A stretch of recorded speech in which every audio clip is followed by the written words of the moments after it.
አመሰግናለሁ። ስሞትና የት አካባቢ እንደምትኖሩት ነግሩኛል። እኔ ሸውሴን አብደላ ይባላለሁ። ዳሎቻ ከተማ አስተዳደር ፈርጃት ቀበሌ ነው የሚኖረው ነዋሪነቴ። ዛሬ እንደምናየው በማቺንግ ፈንድ የውሃ ምረቃ የንጹህ መጠጥ ውሃ ምረቃ እየተካሄደ ነው። እስኪ ምን ተሰማችሁ? ዛሬ ምንም የዳሎቻ እንኳን እኔ ቀርቶ የዳሎቻ ማህበረሰብ ዛሬ እንደተወለደ ነው የሚቆጥረው። ደስታውን አልቻለውም። ያው እንደሚታየው እዚህ ዝግጅቱ ከሚታየው ሰው ጠቅላላ ወንዱ፣ ሴቱ፣ ህፃናቱ ተደስተዋል። ከዚህ በፊት ከነበረው ውሃ ችግር የተነሳ ይሄ ምናልባት ይሄ ፕሮጀክት ተቀርጾ ይሄ ውሃ ከተጀመረ በኋላ ችግሩ ሊፈታልን ነው ወይ የሚል ደስታውን አልቻለውም። በእልልታና ያው በጥሩምባ ነው ያለው እየተናገረ ያለው ሰው። ደስታው ያው ይሄ ነው። ምናልባት ከዚህ በፊት የንጹህ መጠጥ ውሃ ፍለጋ እስከ የት ይሄዱ ነበር?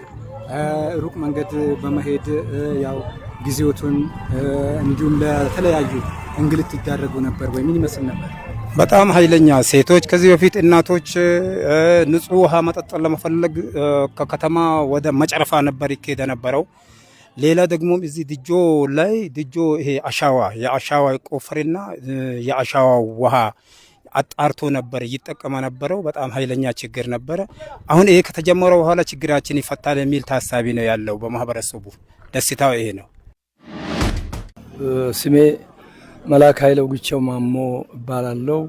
እዚሁ ዳሎቻ ተወላጅ አድጌ ለዚህ ደረጃ የበቃሁበት ውድ ሀገሬ ነው። ምናልባት በዛሬው ቀን ማቺንግ ፈንድ የውሃ ችግርን ለመቅረፍ ያው ፕሮጀክቶችን ያው ገንብቶ እያስመረቀ ይገኛል። እስኪ ምን ተሰማዎት? ለኔ አዲስ መወለድ መስሎ ነው የታየኝ። በአካባቢያችን የነበረው የውሃ ችግር እናቶቻችን የ4 ሰዓት መንገድ የ5 ሰዓት መንገድ እንስራ ተሸክመው ድጆ ድረስ እየመጡ ሲንከራተቱ የኖሩ የውሃው ችግር አባቶቻችን በነበሩበት ጉድጓድ ተቆፍሮ የጉድጓድ ውሃ የደፈረሰ ውሃ የሚጠጡበት ይህ ሁሉ መከራ ያለፈበት ወቅት ነው እና ይህን ወቅት ታልፎ የሚመለከተው የከተማ የወረዳችን አስተዳደርም የከተማ አስተዳደሩም ከጋራ ከሚመለከተው አጋል ተነጋግረው ይሄ ድርጅት መጥቶ ይችን ውሃ ዛሬ እንድትመረቅ በማድረጉ ለኔ አዲስ መወለድ አዲስ መፈጠር የዳሎቻ ህዝብ ነፃ የውሃ ጥም የሚባለው ነገር ነፃ እንደወጣ አድርጌ ገንብቼ ነው የምቆጥረው። በጣም ጥሩ ነው። እስኪ አሁን ከዚህ ቀጣይም የውሃ ችግር ብቻ ሳይሆን የከተማውን ልማት ለማሳለጥ እንደ ሃይማኖት አባት ለማህበረሰቡ ምን ይመክራሉ? ምን መልእክት ያሳያል? አሁን ይሄ እድል ልጆቹ በትምህርት ሰዓት በርግጥ እንደተባለው የውሃ ችግር ነበረ፣ የውሃ ጥም ችግር ነበረ። ያ ችግር ይቀርፋል። ከዳንጌ እዚህ ድረስ ለትምህርታቸው እየመጡ ከጎለጨባ እዚህ ድረስ ለትምህርታቸው ሲመጡ በውሃ ጥም እየተቃጠሉ ነበረ። ይህ ችግር አሁን በጣም እግዚአብሔር የተመሰገነው ለዚህ አብቅተው ለዚህ ያበቁን የፌዴራሉም የክልሉም ክፍል መንግስት አካላቶች የኛም የወረዳው አካላቶች ጥሩ ውለታ ነው ያስቀምጡልን። ትልቅ ስራ ነው የሰሩልን። በጣም አርጌ አመሰግናለሁ። ለአካባቢ ህዝብ ደግሞ እንኳን ደስ አላችሁ። ዛሬ ከዛ ከመከራ ከችግር ብጥብጥ ውሃ ከመጠጣት ነፃ የመውጣት ነገር ተሰርቶልናል። እንኳን ደስ አላችሁ። ለቀጣይ ልማትም ለከተማችን ልማትም ብዙ ልማቶች ያስፈልጋቸዋል። ለነኚህ ልማቶችም ከሚመለከተው ከመንግስት አካላቶች ጋር ተነጋግረን በጋራ ልማታችን ለማስፋት አሁንም ፈጣሪን እንጠይቃለን። እንበርታ እላለሁ። በጣም ነው ደስ ያለኝ። የተሰራው ፕሮጀክት ለዚህ ማህበረሰብ ከፍተኛ የሆነ በረከት እንደሆነ ነው የሚሰማኝ። ምናልባት ከዚህ በፊት በአካባቢው የውሃ ችግር ኖሩ? እስኪ ምን ደርሶባቸዋል? ከዚህ በፊት በውሃ ችግር የተነሳ ያው ህብረተሰቡ ተማሪዎች ትምህርታቸውን ወደ ውሃ ጋር ሄደው ቦኖ በሌለበት ሲጠብቁ የሚቸገሩበት ሁኔታ ነበረ። ሴቶች ደግሞ ለትምህርት ትምህርታቸውን በትክክል እንዳይማሩ የውሃ ችግር ከፍተኛ የሆነ ነበረ። ማህበረሰቡ ያው በውሃ ችግር ምክንያት ረጅም ጉዞ እየተጓዘ የሚቸገርበት ሁኔታ እንደነበረ ነው። አሁን ደግሞ ይሄ ማቺንግ ፈንድ በየቤቱ በየአካባቢው ቦኖ እንኳን ለከተማው ለወረዳው የሚበቃ ፕሮጀክት ነው። በጣም ደስ ብሎኛል በዛሬ ቀን ይሄ መመረቁ። ስሜ ሀጂ ሳሊያ አህመድ ሁሴን ይባላለሁ።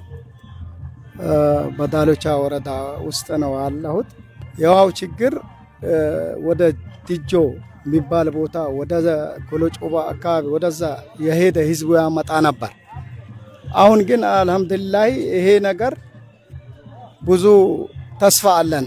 ይሄ የውሃ ተቀርፏል። አሁን ውሃው ከተጀመረው ወዲህ አሁን ብዙ እንትን ሰው አርፏል። በጣም ችግር ነበረ። ችግሩ ኢንሻአላህ አሁን አልቋል። እኛ ወደፊቱ ብዙ ነገር ኢንሻአላህ ይመጣል ብለን ነው የምናስበው። በዛሬው እስኪ ምን ደስታ ተሰምቶ? በዛሬው በጣም ደስታ ተሰምቶ ይኸው ከጧት ጀምረን ከትላንት አስር ጀምረን እዚህ ነው ያለነን። ህዝባችንም ተደስቶ በጥሩ ሁኔታ ተዘጋጅተን ነው ያለነው። ወደፊቱ ኢንሻአላህ ሁሉም ነገር ይሳካል ብለን እናምናለን። በጣም ደስታ ተሰምቶኛል።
Why